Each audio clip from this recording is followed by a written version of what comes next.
everyone, my name is Desiree with theastrologyaddiction.com and thank you so much for watching.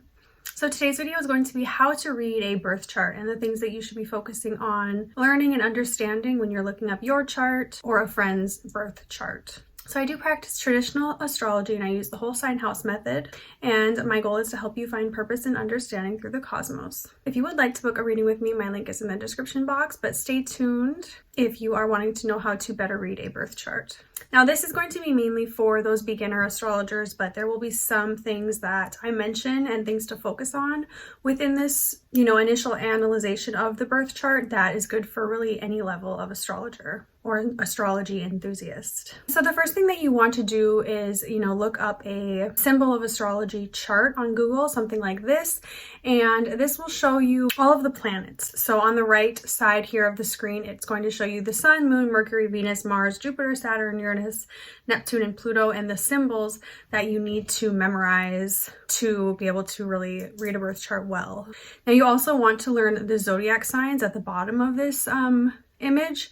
It's important to know those because if you're reading a birth chart and say, for example, you get Pisces and Gemini confused, the symbolisms, that can mess up, an entire interpretation of a chart, of course, obviously. So you want to learn the symbols, and I would recommend writing them down so you just get that kind of calligraphy, how they're written, and start to really memorize those things. Aries, Taurus, Gemini, Cancer, through to Pisces. Now, these important points here are subjective, to this chart that I looked up from thetinytotem.com, but you can, as you go, figure out which points in the chart are going to be important to you, whether that is the nodes, Chiron, Eris, Juno, whichever important points there are as you go and as you continue to study. You also want to consider the major aspects, so the conjunction, the opposition, the trine, the sextile, and the square. So as you kind of progress with your knowledge of astrology, those things will come a little bit easier. But obviously the main things I think that you can focus on is a conjunction. That means that they're in the same sign, and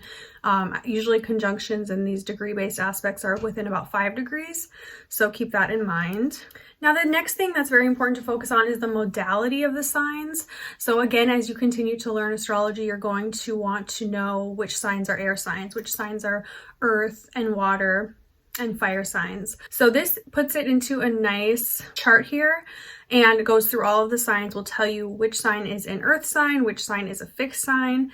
Taurus, for example, earth, fixed; Gemini, air, mutable; Cancer, water, cardinal; Leo, fixed; fire. So continue to just start to, memorize those things, especially the elements of each sign is very important when you're beginning, because that will tell you really the general flavor of that zodiac sign. For so long, I know a lot of people thought Aquarius was a water sign because it's Aquarius, but it's actually an air sign. So these things are important to just start to memorize and to understand. So keep a copy of this, and I would say that previous chart that I showed you as well, so that you can cross-reference those things when you're looking up your birth chart. Now I'll show you really how to go about looking up your chart, and I want you to use astro.com because I think that is just the best site to be able to pull a really clear chart. Free horoscopes, then you can go to the extended chart selection.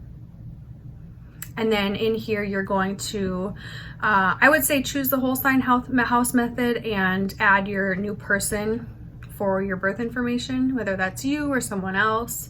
I'm just showing you some of the additional things that I like to check off here when I'm looking up a chart. And then you can click to see the chart. And this will pull up the astrological chart. You want to confirm the birth information is correct. And here is your chart. So you can save this to your desktop, or, just take a look at it here. It will save it in your copies of the Astro data bank, actually, on the website if you make an account with astro.com.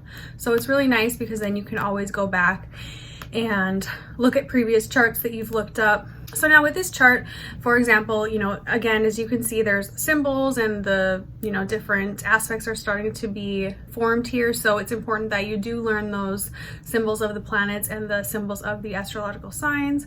But you can also look at this chart here on the bottom corner, and it will show you Sun, Moon, Mercury, Venus. It'll have it all written out, and then it'll show you the degrees. 0 degrees Capricorn is the Sun, 10 degrees Aquarius is the Moon, Sagittarius, Mercury, Venus, Capricorn, and so on and so forth through all of the planets. So you'll be able to see that written out, and then, kind of cross-reference to the chart, the circular chart. Now with these charts, you want to look at the rising sign first. I think is the most important thing, and that's going to be in this chart Scorpio, and it says AC, so that's the ascendant or the rising sign. They're the same thing.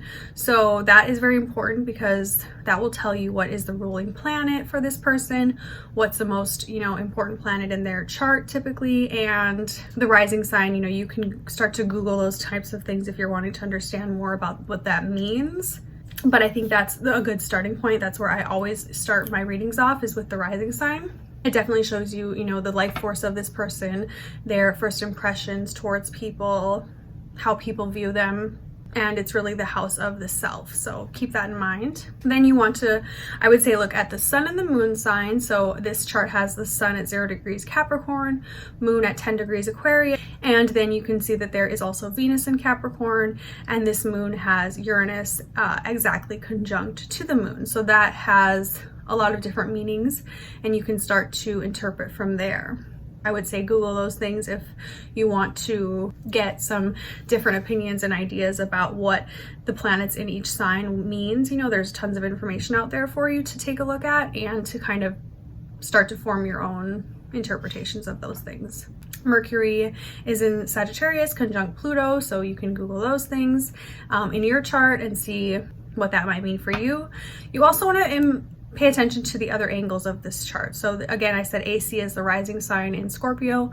You can see MC is the midheaven in Leo. And the midheaven shows us our career, our public image. And so you can, of course, check where that is in your chart or the chart that you're looking at to get a more clear idea about what that 10th house meaning is for this person. Now the next thing that you do need to learn is the houses, of course. So in this chart you can see that there is in the middle of this chart little numbers 1 2 3 4 5 6 7 8 9 10 11 12. So those are representing of the houses of astrology.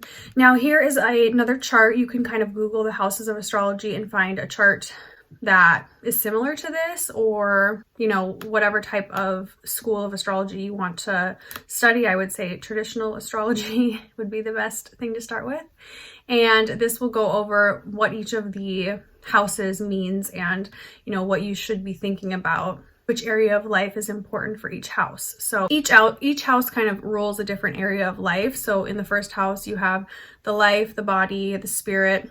Second house, livelihood, possessions, money, income. And I've done a video on all of the houses and their meanings with traditional astrology, so I will put that below and at the end of the video here for you to take a look at. But this is a quick snapshot of what the houses mean and how you can use them to further interpret things in the astrological chart.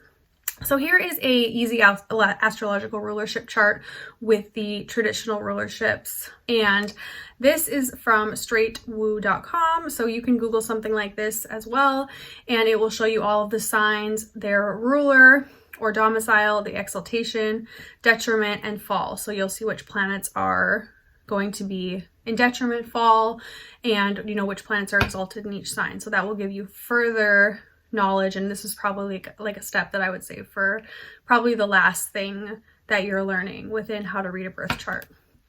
But obviously reading birth charts is quite complex. There's a lot that goes into it and a lot to consider, and you really have to put the pieces of the puzzle together, and you have to know how to interpret what you're seeing. So, you can still learn all of these things, and there can still be a lot of questions and, how does this puzzle fit? So I would recommend getting a reading from a professional astrologer, or even taking a class, in traditional astrology.